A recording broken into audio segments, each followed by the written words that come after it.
I pray thee, good Mecutio, let's retire. The day is hot, the Capulet is abroad, and if we meet we shall not escape a brawl. For now these hot days is the mad blood stirring. Thou art like one of those fellows that when he enters the confines of a tavern claps me with his sword upon the table and says, God send me no need of thee, and by the operation of the second cup draws it on the drawer, when indeed there is no need.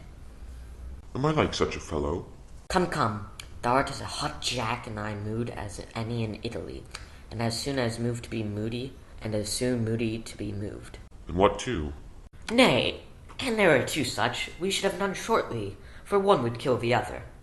Thou, why thou wilt quarrel with a man that hath a hair more, or a hair less in his beard than thou hast?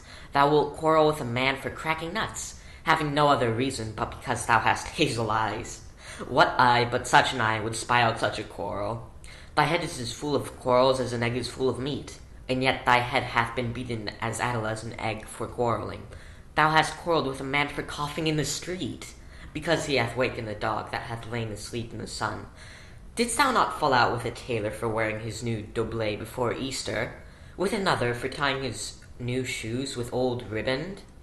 And yet thou wilt tutor me for quarrelling.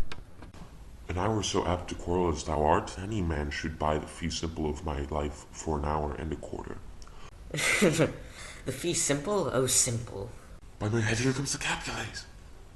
By my heel, I care not. Follow me close, for I will speak to them.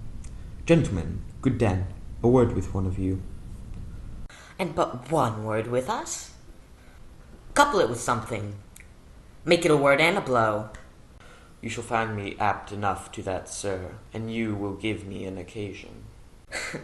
Could you not take some occasion without giving? Mecutio, thou consortst with Romeo. Consort? What dost thou make us, minstrels? And thou make minstrels of us? Look to hear nothing but discords. Here's my fiddlestick, here's that shall make you dance. Zounds, consort! We talk here in the public haunt of men, either withdrawn to some private place, or reason coldly of your grievances, or else depart. Here all eyes gaze on us. Men's eyes were made to look, and let them gaze. I will not budge for no man's pleasure, I. Well, peace be with you, sir. Here comes my man. But I'll be hanged, sir. Marry, go before to field. He'll be your follower. Your worship in that sense may call him man. Romeo, the love I bear thee can afford no better term than this. Thou art a villain. Tybalt, the reason that I have to love thee doth much excuse the appertaining rage to such a greeting. Villain I am none, therefore farewell, I see thou knowest me not. Boy, this shall not excuse the injuries that thou hast done me, therefore turn and draw. I do protest, I never injured thee, but love thee better than thou canst devise, till thou shalt know the reason of my love, and so, good Capulet, which name I tender as dearly as mine own, be satisfied. Oh, calm, dishonorable, vile submission. All staccato carries it away. Tybalt, you rat catcher, will you walk? What wouldst thou have with me? Good king of cats, nothing but one of your 9 lives, that I mean to make bold withal, and as you shall use me hereafter, dry beat the rest of the 8. Will you pluck your sword out of its pilcher by the ears? Make haste, lest mine be about your ears ere it be out. I am for you. Gentle Mecutio, put thy rapier up. Come, sir, your passado.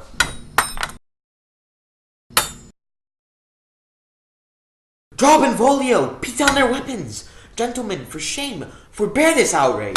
Tybalt, Mecutio, the prince expressly hath forbid this bandying in Verona streets.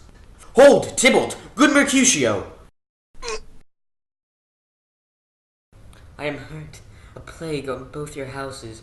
I am sped. Is he gone? It hath nothing. What? Art thou hurt? Aye, a scratch. Marry, 'tis enough. Where is my page? Go, villain, fetch a surgeon. Courage, man, the hurt cannot be much. No, 'tis not so deep as a well, nor so wide as a church door, but 'tis enough. 'Twill serve. Ask for me tomorrow, and you shall find me a grave man. I am peppered, I warrant, for this world. A plague on both your houses. Zounds, a dog, a rat, a mouse, a cat, to scratch a man to death. A braggart, a rogue, a villain, that fights by the book of arithmetic. Why the devil came you between us? I was hurt under your arm. I thought all for the best. Help me into some house, Benvolio, or I shall faint. A plague on both your houses. They have made worms meat of me. I have it, and suddenly to your houses. This gentleman, the prince's near ally, my very friend, hath got this mortal hurt in my behalf. My reputation slain with Tybalt's slander. Tybalt! That an hour hath been my kinsman! O sweet Juliet! Thy beauty hath made me effeminate, and in my temper soft and valor's steel. O Romeo, Romeo, brave Mecutio's dead! That gallant spirit hath aspired the clouds, which too untimely here did scorn the earth. This day's black fate on more days doth depend. This but begins the woe others must end. Here comes the furious Tybalt back again.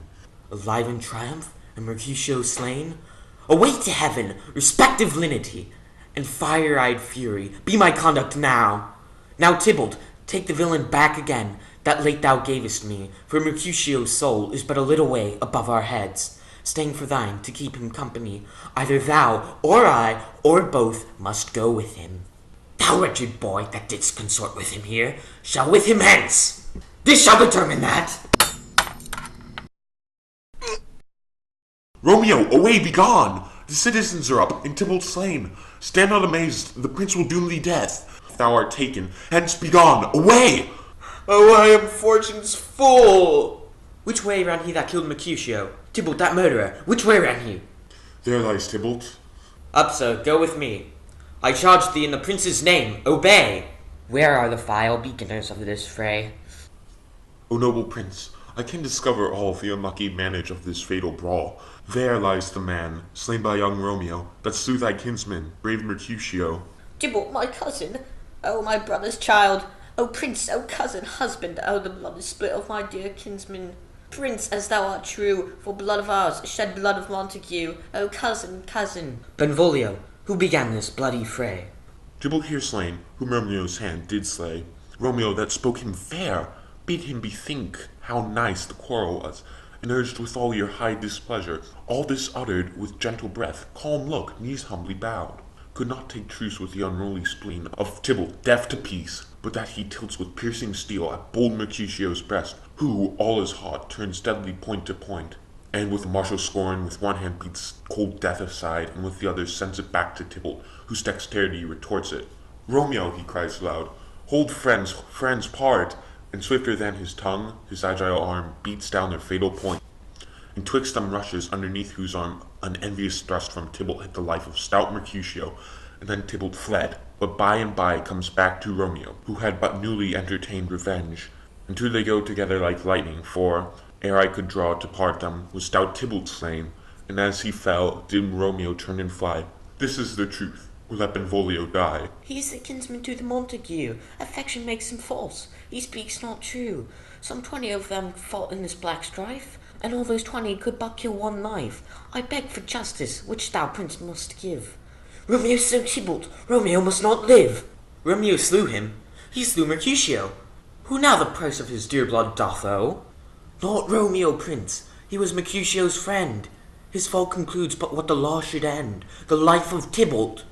And for that offence, immediately do we exile him hence. I have an interest in your hate's proceeding. My blood for your rude brawls doth lie a-bleeding.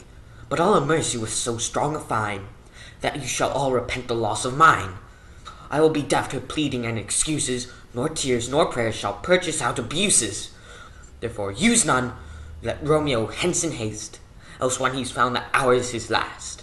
Bear hence this body, and attend our will, mercy but murders, pardoning those that kill.